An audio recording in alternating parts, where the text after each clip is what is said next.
সম্প্রতি কয়েক সেকেন্ডের সেই ভিডিওটি নেট দুনিয়ায় প্রচুর পরিমাণে ভাইরাল হতে থাকে। তবে ভিডিওতে দেখা যায় একটি মেয়ে আরেকটি মেয়েকে মারছেন।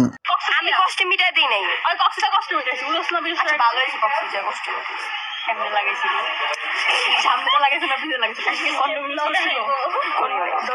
এবং পাশে থাকা বান্ধবীরা সেটি ভিডিও ধারণ করে নেট দুনিয়ায় আপলোড করেন। আর সেটি মুহূর্তের মধ্যে ফেসবুক, টিকটক, ইনস্টাগ্রাম, ইউটিউব সকল জায়গায় ছড়িয়ে যেতে থাকেন।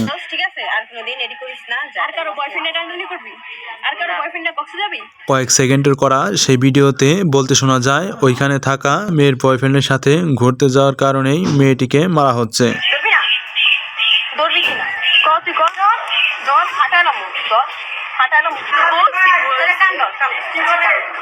আমি আর কোনোদিন এইগুলো হাসতেছে কোনোদিন কারো বয়ফ্রেন্ড নিয়ে টানাটানি করুন না। আমি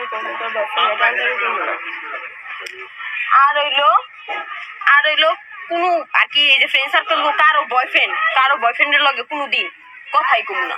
আচ্ছা, ফ্রেন্ড সার্কেলের কোনো বয়ফ্রেন্ডের সাথে কারোর সাথে কথাই কমু না, এক কথা। ঠিক আছে, খাস নাই? আমি তো খাই নাই, আমি তো খাই। যাই হোক, আমি মাফ করে দিছি। আর কোনোদিন এডি করিস না, বুঝছস?